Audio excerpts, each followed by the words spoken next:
이 이야기는 66세 박영신 씨의 실화를 바탕으로 재구성되었습니다. 30년 결혼 생활, 마지막 날의 반전을 지금 만나보세요. 2024년 10월 15일 오전 7시 박영신은 검은 상복을 차려입고 거울 앞에 섰다. 66세의 나이에도 단정한 모습을 유지해온 영신이지만 오늘만큼은 얼굴이 말이 아니었다. 밤새 잠을 이루지 못한 눈가는 퉁퉁 부어 있었고 입술은 바짝 말라 있었다. 여보, 준비됐어요? 영신이 안방 문을 두드렸다. 하지만 대답이 없었다. 문을 열어보니 침대는 이미 정리되어 있었고 한도윤의 모습은 보이지 않았다. 평소 같으면 영신이 깨우지 않으면 절대 일어나지 않는 남편이 벌써 일어났다는 게 이상했다.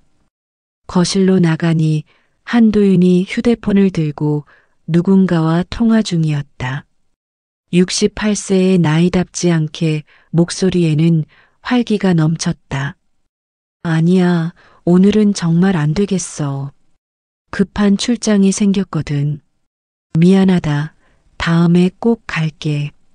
영신은 그 순간 뭔가 이상함을 느꼈다. 급한 출장? 오늘은 엄마 발인 날이었다. 영신의 어머니가 87세의 나이로 세상을 떠난 지 사흘째 되는 날이었다. 여보, 무슨 출장요? 한도윤이 휴대폰을 끊고 돌아봤다.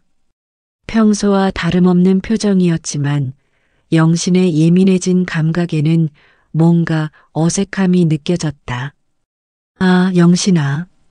미안한데 오늘 갑자기 서울 본사에서 연락이 왔어. 중요한 계약건이라서 꼭 가야 한다는데.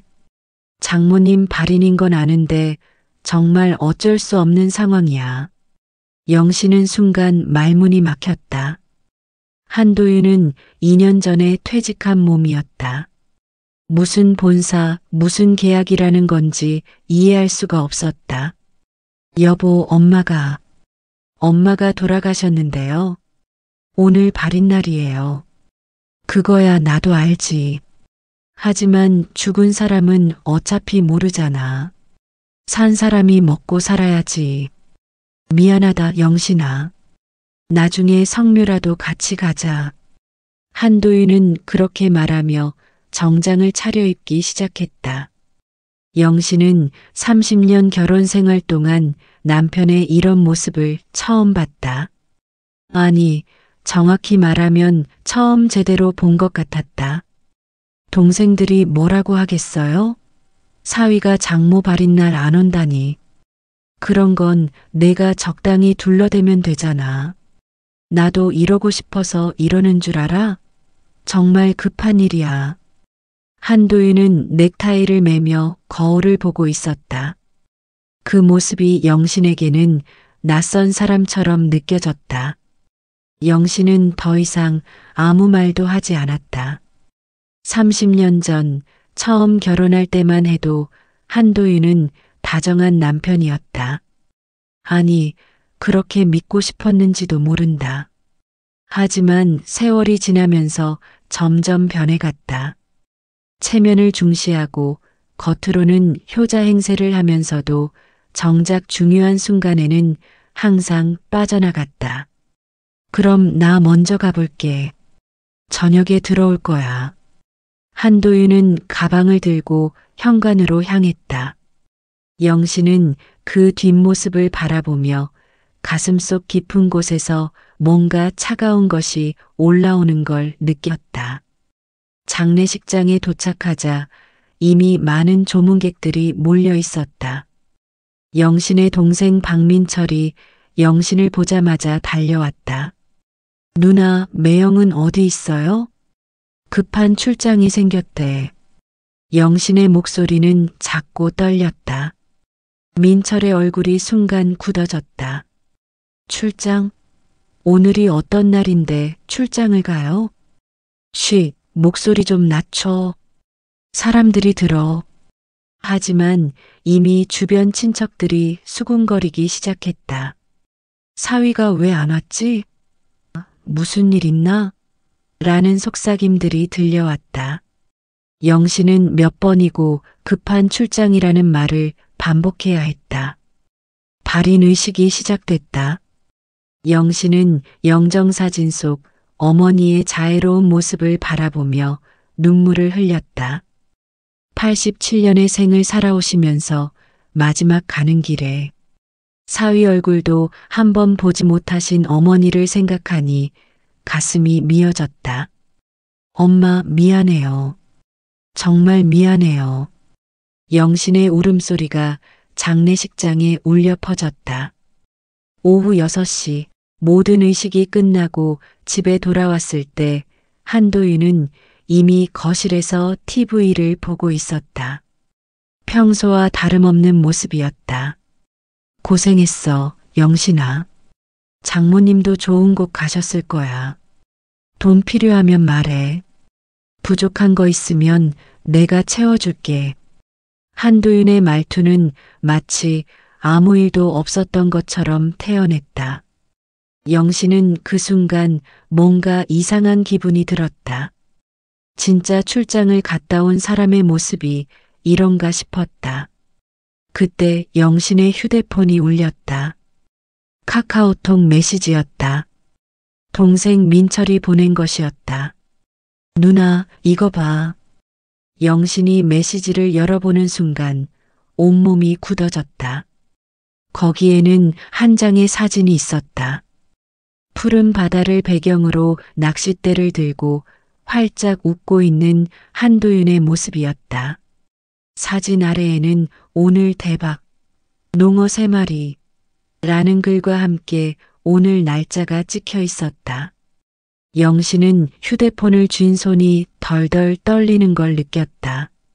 급한 출장이라고 했던 남편이 바다에서 낚시를 하고 있었던 것이다. 그것도 어머니의 발인 날에. 한도윤은 여전히 TV에 시선을 고정한 채 모르는 채 하고 있었다. 영신은 그 순간 30년 결혼 생활이 주마등처럼 스쳐 지나가는 걸 느꼈다. 영신은 조용히 어머니 영정사진 앞으로 걸어갔다. 그리고 무릎을 꿇고 앉아 작은 목소리로 속삭였다. 엄마, 오늘의 치욕 10배로 갚겠습니다. 그 순간 영신의 눈에서는 더 이상 눈물이 나오지 않았다. 대신 차가운 결의가 번져나갔다. 다음 날 아침 영신은 평소보다 일찍 일어났다. 읍사무소 회계서기로 30년을 근무한 습관 때문이었다. 아니, 정확히 말하면 습관이라기보다는 몸에 밴 성격이었다. 영신은 안방 서랍을 열고 두툼한 가계부 3건을 꺼냈다. 1995년부터 2024년까지 거의 30년간의 모든 수입과 지출이 빼곡히 기록되어 있었다. 붉은색 펜으로 쓴 항목들, 파란색으로 표시한 특이사항들, 그리고 작은 글씨로 메모해둔 상황 설명까지 1996.2 15- 시어머니 생신상 차림 마이너스 35만 원 1997년 8월 20일 시동생 전세 보증금 지원 2천만 원 1998년 10월 10일 시아버지 병원비 150만 원 2001년 3월 25일 시누이 결혼예물 500만 원 영신의 손끝이 가계부를 넘기며 떨렸다. 매 페이지마다 시댁을 위해 지출한 돈들이 적혀 있었다. 그리고 그 옆에는 항상 작은 글씨로 한도윤 승낙이라고 적혀 있었다. 영신은 회계 출신답게 모든 영수증을 날짜별로 정리해서 보관했다. 30년간 시댁에 들어간 돈만 계산해도 3억이 넘었다. 영신 자신도 처음 계산했을 때는 깜짝 놀랐다. 이렇게 많았나? 영신이 혼잣말을 하는 순간 거실에서 한도윤의 목소리가 들려왔다. 영신아, 아침 준비 안 해? 영신은 재빨리 가계부를 서랍에 넣고 부엌으로 갔다. 한도윤은 식탁에 앉아 신문을 보고 있었다. 여보, 어제 사진. 무슨 사진? 한도윤이 신문에서 눈을 떼지 않은 채 대답했다. 동생이 보낸 사진 말이에요. 낚시하는. 아, 그게 뭐 어쨌다는 거야? 출장 갔다가 잠깐 들른 거지. 문제 있어? 한도윤의 태도는 여전히 태연했다. 마치 당연한 일인 것처럼 말하고 있었다. 영신은 더 이상 말하지 않았다. 대신 조용히 아침을 차렸다. 한도윤이 좋아하는 된장찌개와 구운 고등어, 그리고 김치까지. 30년간 매일 아침 차려온 상차림이었다. 오늘 경로당 가시는 박할아버지 오신다며? 한도윤이 밥을 먹으며 말했다. 네, 오후에 오신다고 하시더라고요. 우리 집 보약 이야기 또 하시겠네. 내가 밤새 다려서 어머니 드린다고 하면 부러워하시더라. 영신의 손이 잠시 멈췄다. 보약 이야기였다. 영신은 자신도 모르게 왼손 손등을 만졌다. 긴 소매 아래 숨겨진 화상 흉터가 있었다. 2년 전 시어머니가 몸이 안 좋으실 때였다. 한도윤은 동네 사람들 앞에서 항상 자랑했다. 우리 어머니 보약은 내가 직접 다려드려. 밤새 앉아서 불 조절하고 그러지. 효도는 이렇게 하는 거야. 하지만 실제로는 영신이 모든 것을 했다. 한약재를 사오는 것부터 새벽까지 앉아서 다리는 것까지. 그러다가 졸다가 팔에 뜨거운 국물이 튀어서 화상을 입었다. 병원에 가야 할 정도였지만 한도윤은 괜찮다며 대충 넘어가라고 했다. 지금도 그 흉터는 선명히 남아 있었다. 하지만 한도윤은 여전히 사람들 앞에서 자신이 보약을 다린다고 자랑하고 있었다. 아무튼 오늘도 박 할아버지한테 보약 이야기할 텐데 내가 하는 거라고 말하지는 마. 체면이 서지 않잖아. 영신은 대답하지 않았다. 대신 설거지를 하며 생각에 잠겼다. 30년간 이런 일들이 얼마나 많았을까? 한도윤은 항상 겉으로는 좋은 남편, 효자 아들 행세를 했다. 하지만 실제로는 모든 것을 영신이 했다. 시댁 식사 준비, 병원 간병, 경조사 준비까지. 돈도 영신의 카드로 결제하고 일도 영신이 다 처리하면서 한도윤은 사람들 앞에서 자신이 다 한 것처럼 말했다. 점심시간이 되자 영신은 읍사무소 동료들과 함께 식당에 갔다. 30년을 함께 일한 김미경 주무관이 영신의 표정을 살폈다. 영신이 어제 힘들었지? 장례식? 응, 그런대로. 그런데 매형은 왜 안 왔어? 다들 궁금해하더라. 영신은 잠시 망설이다가 작은 목소리로 말했다. 급한 출장이 생겼다고. 출장? 퇴직하신 지 2년 됐는데? 김미경의 날카로운 지적에 영신은 말문이 막혔다. 아, 그게 컨설팅 일이라고. 영신은 거짓말을 하는 자신이 한심했다. 하지만 어쩔 수 없었다. 남편이 장모 발인날 낚시를 갔다는 걸 어떻게 말할 수 있겠는가. 영신아, 너 괜찮아? 요즘 표정이 안 좋아 보이는데. 괜찮아. 그냥 피곤해서. 하지만 영신의 마음속에는 이미 어떤 결심이 자리 잡기 시작했다. 30년간 참고 견뎌온 것들이 더 이상 참을 수 없는 지경에 이르렀다. 오후에 집에 돌아오니 정말로 박 할아버지가 와 계셨다. 한도윤은 거실에서 박 할아버지와 이야기를 나누고 있었다. 우리 어머니 보약은 제가 직접 다려드립니다. 밤새 앉아서 불 조절하고 그래야 제대로 되거든요. 그러게 도윤이는 정말 효자야. 요즘 젊은 사람들은 그런 정성이 없는데. 영신은 그 대화를 들으며 부엌에서 차를 준비했다.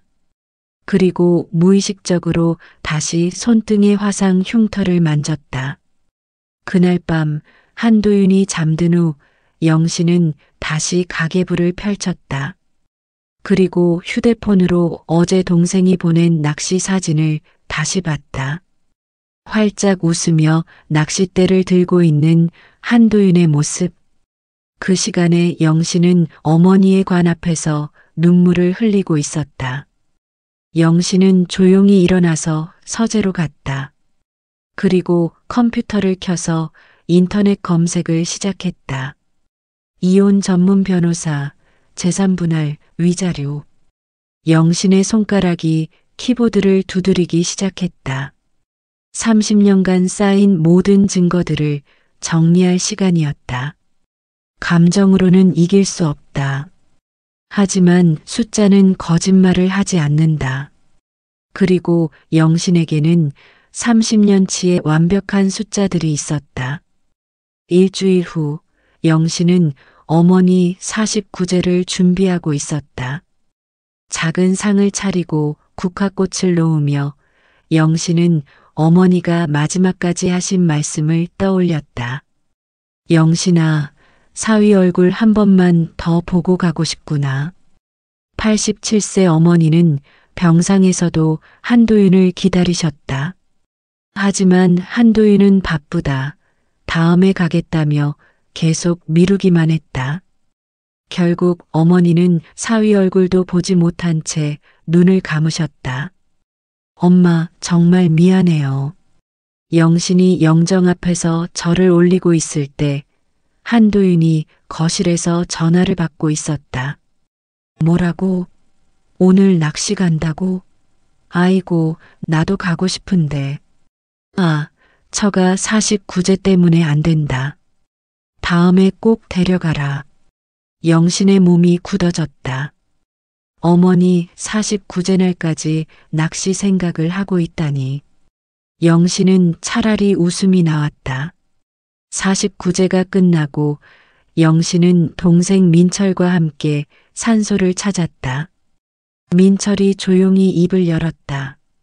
누나, 나 매형한테 한마디 해야겠어. 그냥 놔둬. 말해봤자 소용없어. 아니야, 누나. 이건 정말 아니야. 어머니 장례날 낚시를 가다니. 사람이 그럴 수 있어? 민철의 목소리에는 분노가 섞여 있었다.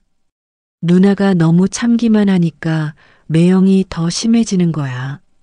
예전부터 그랬잖아.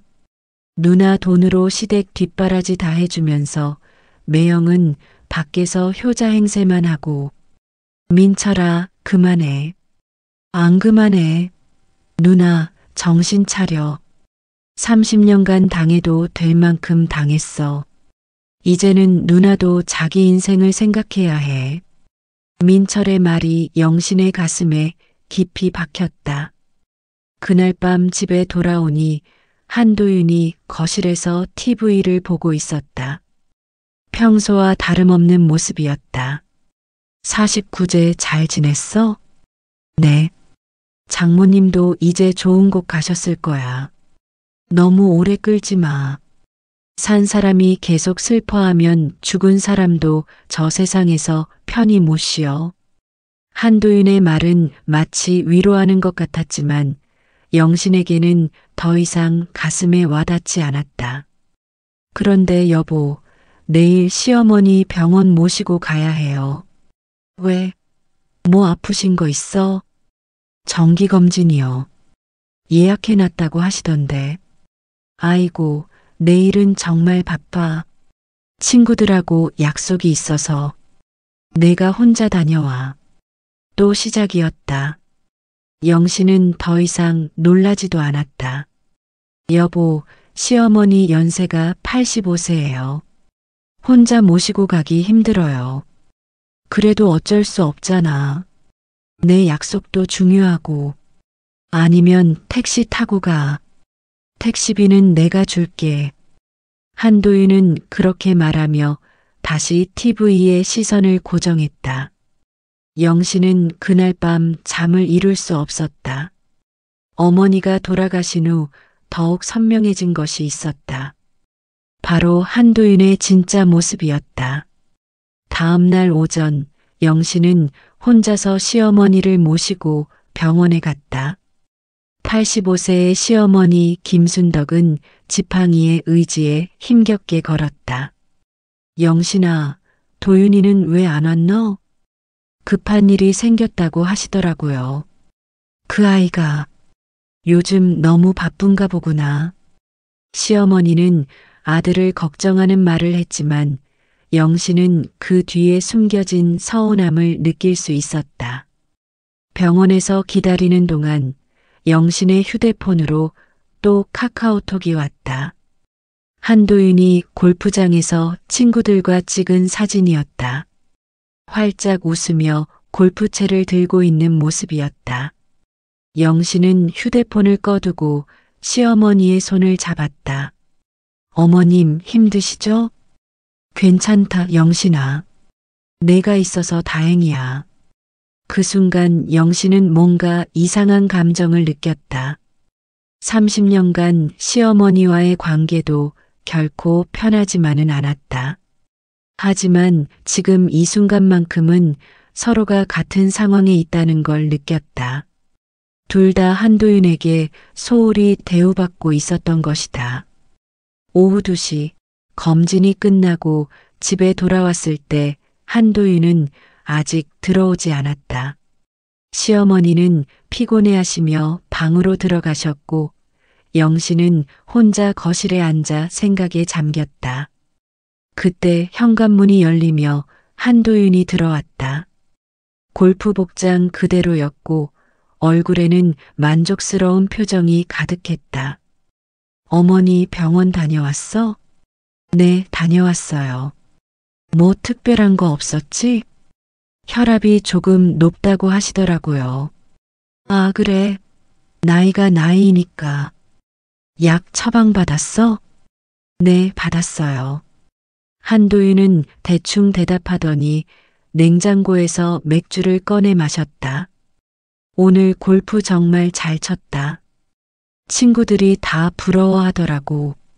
그런데 영신아, 내일 시누이가 온다던데? 네, 미라 씨가 조카 데리고 온다고 했어요. 그럼 준비 좀 해둬. 미라가 까다롭잖아. 영신은 속으로 한숨을 쉬었다. 시누이 한미라는 45세로 신경질적이고 계산적인 성격이었다. 특히 돈 문제에는 매우 민감했다. 참, 미라가 이번에 애들 학원비 때문에 힘들다고 하던데 우리가 좀 도와줘야 하지 않을까? 얼마나 도와달라고 하던가요? 한 500만 원 정도? 미라도 우리 가족이잖아. 도울 수 있을 때 도와줘야지. 영신의 손이 잠시 멈췄다. 500만 원. 결코 작은 돈이 아니었다. 여보, 우리도 여유가 있는 건 아니잖아요. 어머니 병원비도 계속 들어가고 그래도 가족인데 어떡해. 나중에 우리 어려울 때 미라가 도와줄 거 아니야. 한도윤의 말에 영신은 쓴웃음을 지었다. 30년간 시댁을 도와왔지만 정작 영신이 어려울 때 도움을 받은 적은 한 번도 없었다. 그날 밤 영신은 다시 가계부를 펼쳤다. 그리고 새로운 페이지에 오늘의 일들을 기록했다. 2024년 10월 22일 시어머니 병원비 정기검진 15만 원. 한도윤 골프병원 동행 거부. 시누이 학원비 요청 500만 원. 영신의 펜끝이 떨렸다. 그리고 마지막 페이지에 작은 글씨로 적었다. 한계점 도달. 더 이상 참을 수 없음. 다음 날 오후 시누이 한미라가 중학생 아들 준호와 함께 찾아왔다. 45세의 미라는 평소보다 화장을 진하게 하고 왔지만 표정에는 어딘지 초조함이 묻어 있었다. 옳게 안녕하세요. 어머니는 어디 계세요? 안에 계세요. 요즘 몸이 좀 안 좋으셔서. 아이고, 그래요? 오빠는 어디 있어요? 회사 일로 나갔어요. 미라의 얼굴이 순간 굳어졌다. 회사라니, 한도윤이 퇴직한 지 벌써 2년이 됐는데. 거실에 앉자마자 미라가 본론을 꺼냈다. 옳게, 사실 오늘 온 것도 부탁할 일이 있어서요. 준호 학원비가 좀 버거워서요. 준호는 옆에서 휴대폰 게임을 하며 듣는 둥 마는 둥 했다. 학원비요? 네, 수학, 영어, 과학까지 해서 한 달에 150만 원 정도 나와요. 6개월만 도와주시면. 영신이 계산해 보니 900만 원이었다. 어제 한도윤이 말한 500만 원보다 훨씬 많았다. 미라 씨, 그런데 우리도 요즘 여유가. 옳게, 준호가 성적이 많이 올랐어요. 이번에 놓치면 안 돼요. 나중에 준호가 좋은 대학 가면 꼭 보답할게요. 미라의 목소리에는 간절함보다는 당연하다는 듯한 어조가 섞여 있었다. 그때 한도윤이 들어왔다. 미라가 벌떡 일어났다. 오빠, 미라야 왔구나. 준호도 많이 컸네. 오빠, 아까 올케한테 말씀드렸는데 준호 학원비 좀 도와주시면 안 될까요? 한도윤이 영신을 쳐다봤다. 영신아, 우리 얘기했잖아. 가족인데 도와줘야지. 하지만 여보, 옳게, 제가 정말 절실해요. 다른 데는 부탁할 곳도 없고 오빠네 밖에는. 미라의 눈에 눈물까지 맺혔다. 하지만 영신은 그 눈물이 진짜인지 의심스러웠다. 그런데 미라 씨, 형부는 뭐 하세요? 형부요? 요즘 사업이 안 돼서 오히려 빚만 늘어가고 있어요. 한도윤이 영신의 팔을 살짝 꼬집었다. 동의하라는 신호였다. 알겠어요. 그런데 900만 원은 좀 많고 500만 원 정도면 어떨까요? 미라의 얼굴이 밝아졌다. 정말요? 고마워요, 올케. 역시 우리 올케가 최고예요. 그 순간 영신은 뭔가 이상한 기분이 들었다. 돈을 달라고 할 때는 올케, 올케 하더니 돈을 받겠다고 하니까 갑자기 최고라고 하는 게 어색했다. 그런데 언제까지 드리면 될까요? 다음 주까지 가능해요? 학원에서 계속 재촉하고 있어서. 영신이 대답하기도 전에 한도윤이 나섰다. 그럼 다음 주 월요일에 주자. 영신아, 카드로 바로 이체해줘. 네. 영신은 마지못해 고개를 끄덕였다. 하지만 속으로는 분노가 치밀어 올랐다. 왜 항상 자신의 카드로, 자신의 돈으로 해결해야 하는 건지 모르겠었다. 미라가 돌아간 후 한도윤이 만족스러운 표정으로 말했다. 역시 우리 영신이가 마음씨가 좋아. 가족이 어려울 때 도와주는 게 당연하지. 여보, 그런데 우리 통장 잔고 확인해 보셨어요? 뭐, 잔고. 요즘 지출이 너무 많아요. 시어머니 병원비, 집 수리비, 각종 경조사비까지. 이번에 500만 원까지 나가면. 걱정 마. 우리 집 있잖아. 정 안 되면 담보대출 받으면 돼. 한도윤의 말에 영신의 혈압이 올랐다. 집을 담보로 대출을 받겠다고? 그 집이 누구 명의인지도 모르고 있었다. 그날 밤 영신은 잠을 이루지 못했다. 침대에 누워 있으면서도 머릿속에는 온갖 생각들이 돌았다. 30년간 이렇게 살아왔구나. 나는 그저 돈 주는 기계였구나. 다음 날 아침 영신은 평소보다 일찍 일어나서 서재로 갔다. 그리고 컴퓨터를 켜서 인터넷 검색을 시작했다. 가사 전문 변호사, 이혼 상담, 재산분할 소송. 여러 법무법인들의 홈페이지를 둘러보다가 영신의 눈에 하나의 글이 띄었다. 오지연 변호사 마이너스 가사상속 전문. 20년 경력의 베테랑 변호사가 여러분의 권익을 보호해드립니다. 영신은 그 법무법인의 전화번호를 메모했다. 그리고 조용히 가계부를 다시 펼쳤다. 30년간의 모든 기록들, 영수증들, 통장 사본들, 그리고 휴대폰에 저장된 한도윤의 거짓말들을 담은 사진들과 녹음 파일들까지 영신은 모든 것을 투명 파일에 정리하기 시작했다. 날짜별로, 항목별로, 그리고 증거 종류별로. 시댁 관련 지출 마이너스 총 3억 3,700만 원. 허위 사실 관련 증거 마이너스 사진 15장. 녹음 파일 8개. 부동산 관련 서류 마이너스 등기부등본. 권리 확인각서. 영신의 손이 떨렸다. 하지만 이번에는 분노나 슬픔 때문이 아니었다. 묘한 해방감과 기대감 때문이었다. 감정으로 흔들리면 진다. 숫자는 거짓말을 하지 않아. 영신은 혼잣말을 하며 정리를 계속했다. 그 순간 거실에서 한도윤의 목소리가 들려왔다. 영신아, 오늘 친구들하고 저녁 약속 있어서 늦을 거야. 저녁 준비 안 해도 돼. 영신은 대답하지 않았다. 대신 조용히 휴대폰을 들고 오지연 변호사 사무실에 전화를 걸었다. 여보세요. 오지연 변호사님 사무실인가요? 상담 예약을 하고 싶은데요. 영신의 목소리는 30년 만에 처음으로 확신에 차 있었다. 그날 오후 영신은 모든 증거 서류들을 가방에 넣고 집을 나섰다. 한도윤에게는 친구 만나러 간다고 했다. 거짓말이었지만 30년간 한도윤이 해온 거짓말에 비하면 아무것도 아니었다.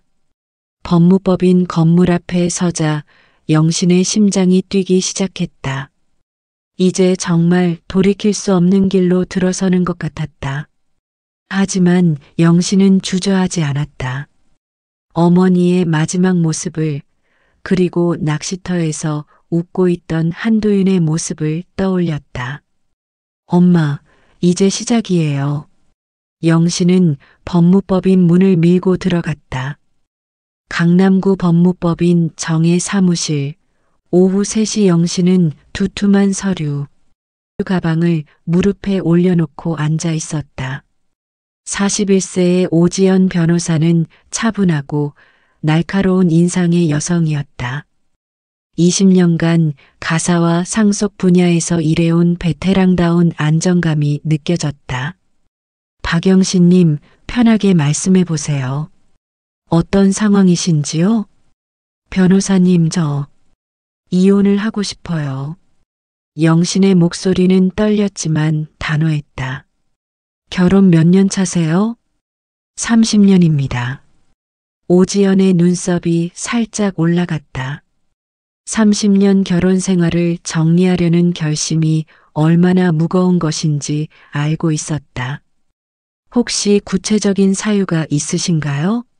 외도, 폭력, 경제적 문제 등 여러 가지가 복합적으로. 우선 이것부터 보시겠어요? 영신이 휴대폰을 꺼내 사진을 보여주었다. 낚시터에서 활짝 웃고 있는 한도윤의 사진이었다. 이 사진이 찍힌 날이 제 어머니 발인 날이에요. 남편은 급한 출장이라고 거짓말하고 낚시를 갔어요. 오지연이 사진의 날짜를 확인했다. 정말 장모님 장례날이군요. 이런 증거가 더 있으세요? 네, 많이요. 영신이 가방에서 서류들을 꺼내기 시작했다. 오지연의 눈이 점점 커졌다. 첫 번째로 나온 것은 등기부등본이었다. 변호사님, 지금 저희가 살고 있는 집과 2층 상가 건물. 실제 소유자는 저예요. 어떻게 된 일인가요? 1995년 결혼할 때 제가 친정에서 도움받은 돈으로 집을 샀어요. 그런데 남편 명의로 하면 세금 문제가 있다고 해서 제 명의로 했거든요. 영신이 또 다른 서류를 꺼냈다. 이건 남편이 직접 도장 찍고 서명한 권리 확인 각서예요. 집과 상가 건물의 실질적 소유권이 저에게 있다는 걸 인정한 문서입니다. 오지연이 서류를 자세히 살펴봤다. 한도윤의 도장과 서명이 선명했다. 이거 정말 남편분이 직접 하신 거예요? 네, 제가 보는 앞에서 했어요. 당시에는 혹시 모르니까 해두자는 식으로 했는데 지금 생각해보니 정말 다행이에요. 두 번째로 나온 것은 가계부 세건과 영수증 묶음이었다. 변호사님, 이건 30년간의 모든 가계 지출 기록이에요. 제가 읍사무소 회계서기로 30년간 일해서 습관적으로 모든 걸 기록했어요. 오지연이 가계부를 펼쳐보기 시작했다. 빼곡한 숫자들과 메모들이 가득했다. 1996년 5월 15일 시아버지 60회, 갑자연 300만 원. 1997년 12월 20일 시동생, 전세 보증금 지원 2천만 원. 1999년 3월 10일 시누이, 결혼식 비용 800만 원. 2001년 8월 25일 시어머니, 수술비 450만 원. 이게 전부 시댁 관련 지출이에요? 네, 30년간 시댁에 들어간 돈만 계산해 봤더니 3억 3,700만 원 정도 나왔어요. 오지연이 계산기를 두드리기 시작했다. 한 달 평균으로 계산하면 거의 100만 원씩 시댁에 지원하신 거네요. 맞아요. 그런데 남편은 사람들 앞에서 항상 자기가 다 한 것처럼 말해요. 영신이 휴대폰을 다시 꺼내 녹음 파일을 재생했다. 이건 작년에 우연히 녹음된 남편과 친구의 통화 내용이에요. 녹음기에서 한도윤의 목소리가 흘러나왔다. 뭐야? 내가 밤새 다려서 어머니한테 드리지. 와이프는 아무것도 몰라. 그냥 돈만 대면 돼. 하하. 시어머니 병원비도 내가 다 내고 있어. 효자가 따로 없다니까. 우리 와이프는 그냥 심부름꾼이야. 오지연의 표정이 점점 심각해졌다. 이런 증거들이 더 있으세요? 네, 사진 15장, 녹음 파일 8개 정도 있어요. 대부분 우연히 찍히거나 녹음된 것들인데 남편이 얼마나 저를 우습게 여기는지 알 수 있어요. 영신이 마지막으로 통장 사본들을 꺼냈다. 이건 제 통장 사본들이에요. 모든 시댁 관련 지출이 제 계좌에서 나간 게 다 기록되어 있어요. 오지연이 모든 서류를 훑어본 후 잠시 침묵했다. 박영신님, 솔직히 말씀드리면 이 정도 증거면 법정까지 안 가고도 충분히 유리한 조건으로 이혼할 수 있습니다. 정말요? 네, 특히 부동산 소유권 관련 서류와 30년간의 가계부는 결정적이에요. 그리고 녹음 파일들은 상대방의 인격과 신뢰성을 판단하는 중요한 증거가 됩니다. 영신의 눈에서 눈물이 났다. 하지만 이번에는 절망의 눈물이 아니라 희망의 눈물이었다. 다만 한 가지 궁금한 게 있어요. 언제부터 이런 증거들을 모으기 시작하셨나요?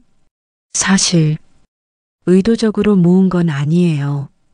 제가 회계 일을 오래 해서 모든 걸 기록하는 습관이 있었거든요. 그런데 어머니가 돌아가신 후에 정리해보니 이렇게 된 거예요. 그럼 더욱 증거 능력이 높아요. 자기적이지 않고 자연스럽게 축적된 증거들이거든요. 오지연이 일정표를 꺼냈다.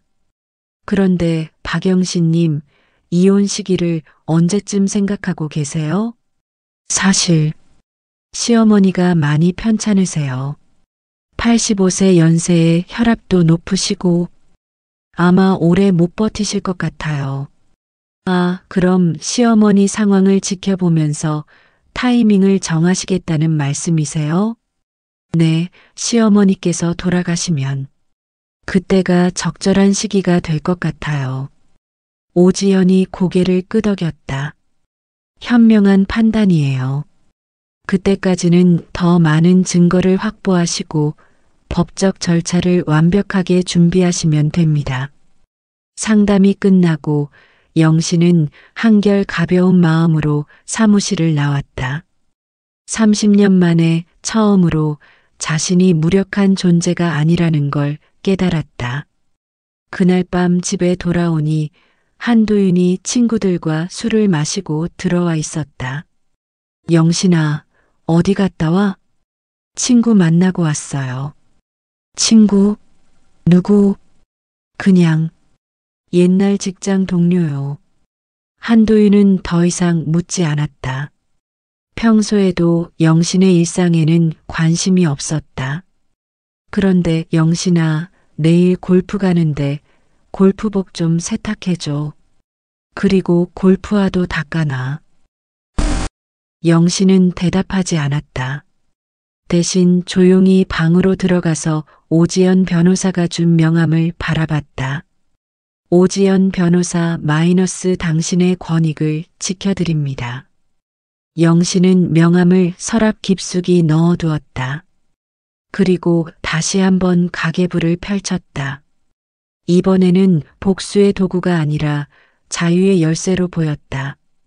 2달 후 2024년 12월 20일 시어머니 김순덕이 85세의 나이로 세상을 떠났다. 혈압약을 꾸준히 드시고 있었지만 갑작스러운 뇌출혈이었다. 영신이 병원에서 마지막까지 간병했다. 어머님, 편히 가세요. 영신은 시어머니의 손을 잡고 마지막 인사를 드렸다. 85년의 생을 마감하는 시어머니의 얼굴은 평안해 보였다. 한도윤은 어머니의 임종 소식을 듣자마자 오열했다. 병원 복도에서 큰 소리로 울며 어머니 하고 부르짖었다. 주변 사람들이 모두 쳐다볼 정도였다. 영신아, 장례식은 가장 큰 곳으로 해야 해. 어머니한테 마지막 효도를 제대로 해드려야지.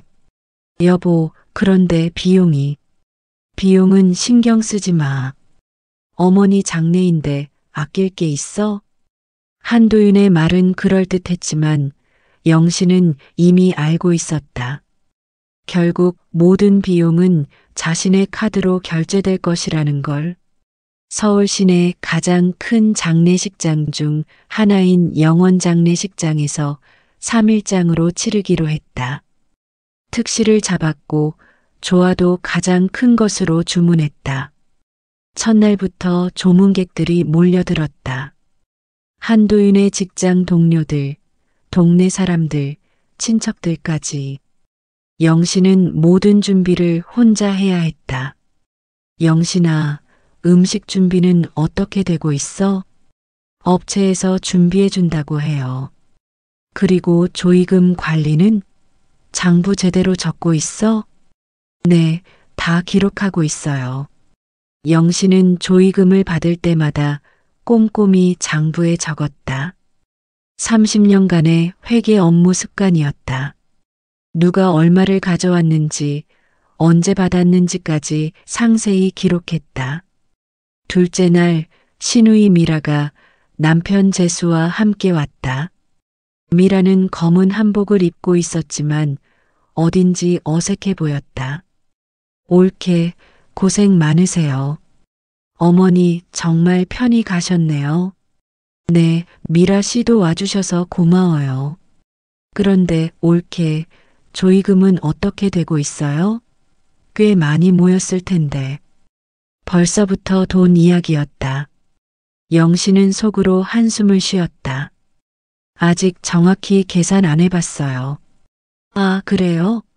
그런데 장례 비용은 얼마나 들었어요? 아직 다 끝나지 않아서. 미라의 눈에서 계산하는 기색이 역력했다. 조의금에서 장례비를 빼고 남은 돈이 얼마나 될지 궁금한 모양이었다. 셋째 날 오전 발인을 앞두고 친척들이 모여 조의금 정산을 하기로 했다. 한국의 전통적인 관례였다. 장례식장 가족실에 주요 친척들이 모였다. 한도윤의 형 한도진, 시누이 미라 부부, 그리고 몇몇 사촌들까지.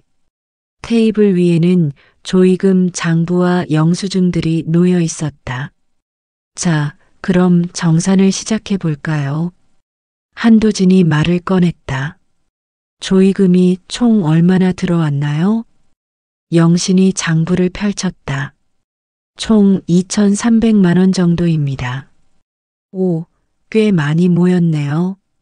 그럼 장례 비용은? 한도윤이 나섰다. 장례식장 사용료, 음식비, 조화, 수혜, 관 등등해서 한 1,800만 원 정도 나왔어. 그럼 500만 원 정도 남는 거네요. 이걸 어떻게 나누죠? 미라가 번쩍 손을 들었다. 저희가 제일 어려우니까 조금 더 많이. 그때 영신이 조용히 일어섰다. 잠깐만요. 정산을 제대로 해보겠습니다. 영신은 테이블 위에 무언가를 내려놓기 시작했다. 첫 번째로 나온 것은 두툼한 영수증 묶음이었다. 이건 이번 장례식에 관련된 모든 영수증입니다. 장례식장비, 음식비, 조합비, 수의비, 관비, 운구비까지 모든 걸 제 카드로 결제했거든요. 친척들이 웅성거리기 시작했다. 두 번째로 나온 것은 가계부 세건이었다. 그리고 이건 지난 30년간 시댁에 관련된 모든 지출 기록입니다. 미라의 얼굴이 굳어졌다. 옳게, 그게 지금 무슨 상관 있어요. 정산이니까 제대로 해야죠. 세 번째로 나온 것은 이혼 서류였다.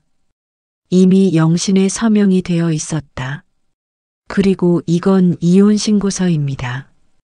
장례식장이 순간 조용해졌다.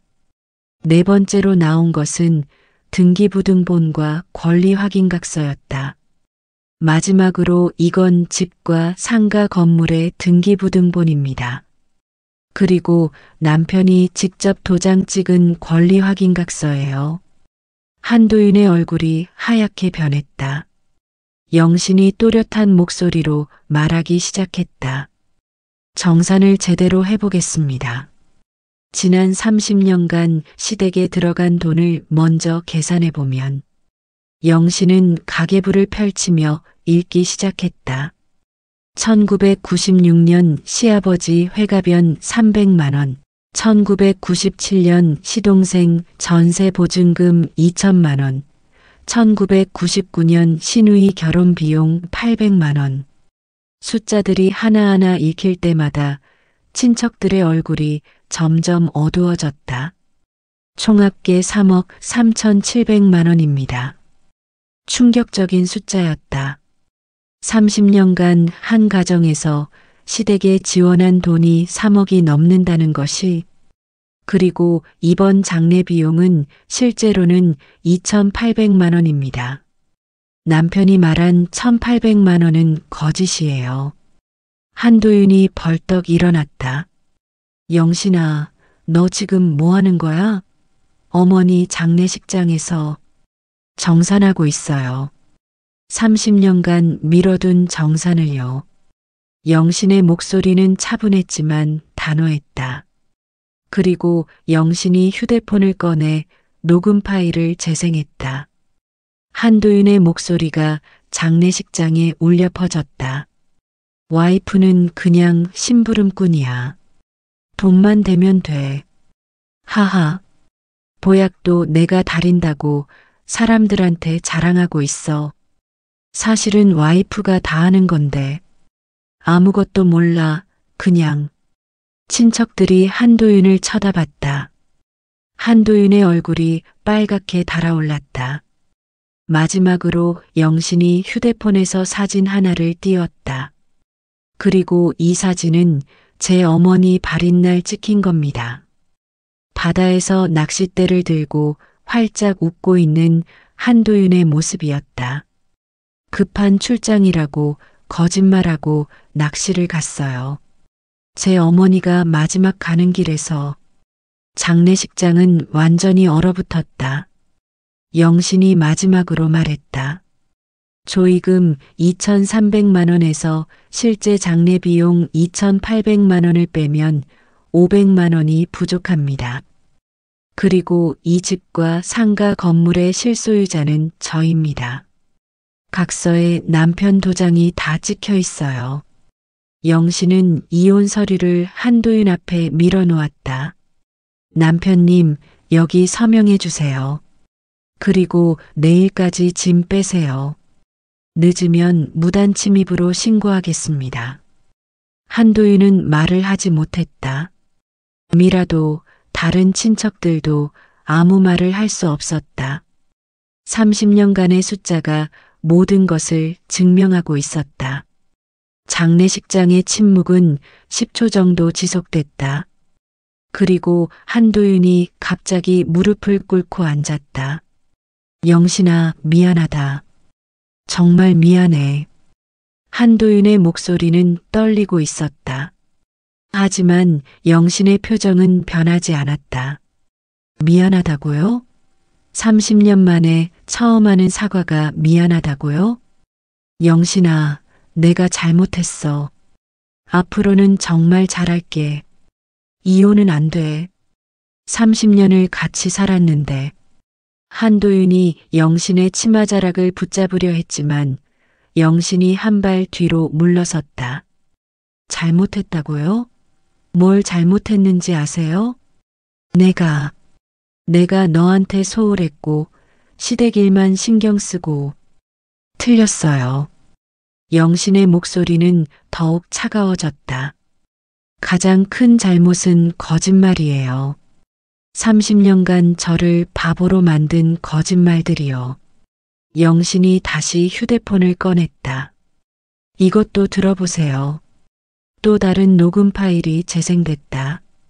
이번에는 더욱 충격적인 내용이었다. 형님, 사실 우리 와이프 돈이 꽤 많아. 집도 와이프 명의고 상가도 와이프 것이야.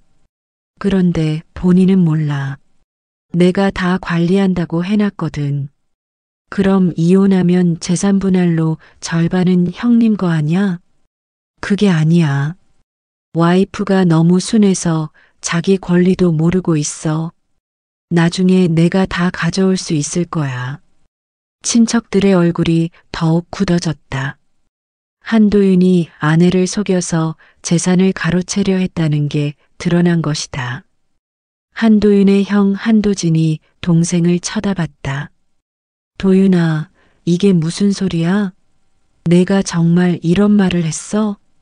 형님, 그때는 술 먹었으면 진심이 나오는 거 아니야? 미라도 당황한 표정이었다. 오빠, 설마 정말로. 그때 영신이 또 다른 서류를 꺼냈다. 그리고 이건 은행 대출 신청서예요. 작년에 남편이 우리 집을 담보로 2억 원 대출을 신청했어요. 다행히 제가 서명을 안 해서 무산됐지만요. 한도윤의 얼굴이 완전히 하얗게 변했다. 영신아, 그건 그건 사업 자금 때문에. 무슨 사업이요? 퇴직한 지 2년 됐는데 무슨 사업이요? 영신이 계속해서 증거들을 꺼냈다. 그리고 이건 남편이 작년부터 가입한 골프회원권 할부 계약서예요. 월 200만 원씩 총 5천만 원짜리요. 물론 제 통장에서 자동이체되고 있었죠. 이건 고급 시계 할부 계약서예요. 1,500만 원짜리 롤렉스. 역시 제 카드로 결제됐고요. 그리고 이건 남편이 친구들과 제주도 골프 여행 다닌 영수증들이에요. 한 번에 300만 원씩 1년에 6번. 총 1,800만 원이죠. 숫자가 하나씩 더해질 때마다 한도윤은 더욱 작아져 갔다. 30년간 시댁에 3억 3,700만 원을 쓰면서 정작 본인 개인 용도는 연간 3천만 원 이상 썼어요. 그러면서 사람들한테는 검소하게 산다고 자랑했죠. 영신이 마지막 폭탄을 던졌다. 그리고 이것이 가장 결정적인 증거입니다. 영신이 꺼낸 것은 보험 증서였다. 남편이 작년에 가입한 종신보험이에요. 보험금 10억 원, 수익자는 남편 본인. 보험료는 당연히 제 통장에서 자동이체죠. 그런데 여기 특약을 보세요. 배우자 사망 시 보험금 즉시 지급이라고 되어 있어요. 장례식장에 있던 모든 사람들이 충격에 빠졌다. 미라가 떨리는 목소리로 말했다. 오빠 설마. 한도윤이 벌벌 떨며 손사래를 쳤다. 아니야, 그건 정말 아니야. 그냥 혹시 모를 상황에 대비한 거였어. 혹시 모를 상황이요? 영신의 목소리에는 분노와 실망이 섞여 있었다. 제가 죽으면 10억을 받을 수 있다는 보험에 가입해놓고 저를 바보 취급하면서 재산을 가로채려 하고 심지어 제 어머니 장례날에는 낚시를 가셨죠. 영신이 낚시 사진을 다시 들어 올렸다. 이 사진을 보세요. 제 어머니가 관에 누워 계실 때 당신은 바다에서 이렇게 웃고 있었어요. 농어 3마리 잡았다고 자랑하면서. 한도윤이 완전히 무너져 내렸다. 영신아, 정말 미안해. 내가 정말 잘못했어. 이제 와서 미안하다고 해서 뭐가 달라져요? 영신이 이혼 서류를 다시 한도윤 앞에 밀어놓았다. 30년간 저를 속이고 이용하고 무시했잖아요. 심지어 제가 죽으면 보험금까지 받으려고 했고 친척들이 모두 한도윤을 외면했다. 한도진이 고개를 저으며 말했다. 도윤아, 내가 이렇게까지 할 사람인 줄 몰랐다. 형으로서 부끄럽다. 미라도 오빠를 쳐다보며 실망한 표정이었다. 오빠 올케가 우리한테 얼마나 잘해줬는데 어떻게 이럴 수 있어? 한도윤은 더 이상 변명할 수 없었다. 모든 증거가 완벽했고 모든 거짓말이 드러났다. 영신이 마지막으로 말했다. 서명하세요. 그리고 내일 오후까지 집에서 나가세요. 더 이상 제 인생을 망치지 마세요. 한도윤이 떨리는 손으로 펜을 들었다. 그리고 이혼 서류에 서명했다. 30년 결혼 생활이 그렇게 끝났다. 3개월 후 2025년 3월 봄, 영신은 어머니 산소 앞에 서 있었다. 하얀 국화 한 다발을 들고 있었고 얼굴에는 평온한 미소가 떠 있었다. 엄마 안녕하세요. 오늘 좋은 소식이 있어서 왔어요.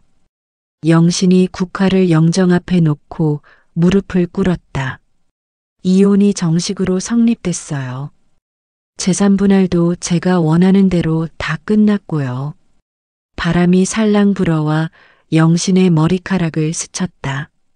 마치 어머니가 답해 주시는 것 같았다. 30년간 참았던 게 이제서야 끝났어요.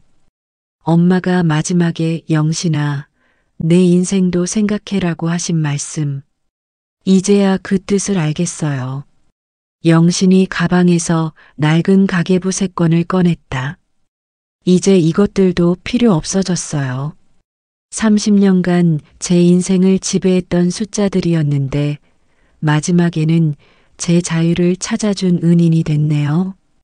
영신은 가계부들을 산소 옆 빈 공간에 놓고 라이터를 꺼냈다. 그리고 조심스럽게 불을 붙였다. 가계부가 타면서 하얀 연기가 피어올랐다. 30년간의 기록들이 한 줌재가 되어 바람에 날렸다. 엄마, 숫자는 정말 거짓말을 안 하네요.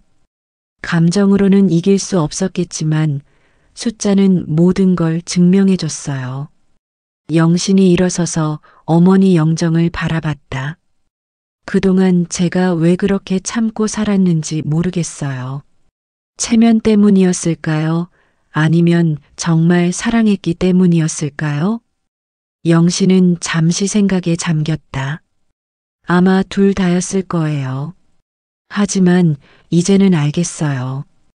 존중받지 못하는 관계는 사랑이 아니라는 걸. 영신의 휴대폰이 울렸다. 동생 민철이었다. 누나 어디야? 엄마 산소에 왔어. 혼자? 내가 갈게. 아니야, 괜찮아. 오히려 혼자 있고 싶어. 누나, 정말 괜찮아? 이혼 성립되고 나서 계속 걱정됐어. 응, 정말 괜찮아. 오히려 홀가분해. 그래도 누나 66살에 새 인생 시작하는 게 쉽지 않을 텐데. 민철아, 66살이라고 인생이 끝난 건 아니야. 오히려 이제 시작이라고 생각해. 영신의 목소리에는 확신이 있었다. 그동안 남을 위해 살았으니까 이제는 나를 위해 살아볼 거야. 통화를 끝내고 영신은 다시 어머니 영정을 바라봤다. 엄마, 저 이제 뭘 하면서 살아야 할까요? 바람이 다시 한번 불어왔다. 그리고 영신의 머릿속에 한 가지 생각이 떠올랐다. 회계 경력 30년, 이혼 경험, 그리고 완벽한 증거 수집 능력. 엄마, 저와 같은 상황에 있는 사람들이 많을 것 같아요. 혹시 그분들을 도와드릴 수 있을까요? 영신은 휴대폰으로 인터넷 검색을 시작했다. 이혼 상담소, 가정상담 자격증, 사회복지사. 여러 정보들이 나타났다. 영신의 눈이 반짝였다. 엄마, 저도 이제 누군가를 도와주는 사람이 되고 싶어요. 제가 겪은 경험을 바탕으로 6개월 후 가을, 영신은 지역 여성 상담센터에서 자원봉사자로 일하고 있었다. 주로 가정 문제로 고민하는 중년 여성들의 상담을 맡았다. 선생님, 저도 영신 선생님처럼 용기를 낼 수 있을까요? 50대 중반의 한 여성이 영신에게 물었다. 그녀도 영신과 비슷한 상황에 있었다. 용기는 하루아침에 생기는 게 아니에요. 저도 30년이 걸렸거든요. 영신이 따뜻하게 미소 지으며 대답했다. 하지만 중요한 건 포기하지 않는 거예요.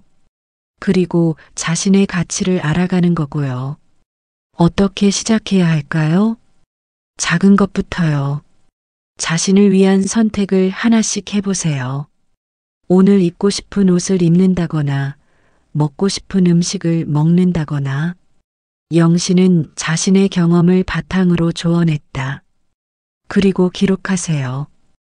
일기든 가계부든 뭐든 좋으니까 기록해 두세요. 언젠가는 그 기록들이 당신의 힘이 될 거예요. 상담이 끝나고 영신은 센터를 나서며 하늘을 바라봤다. 가을 하늘이 참 맑았다. 휴대폰으로 동생 민철에게 문자를 보냈다. 오늘도 보람찬 하루였어. 고마워, 민철아. 내가 있어서 힘이 나.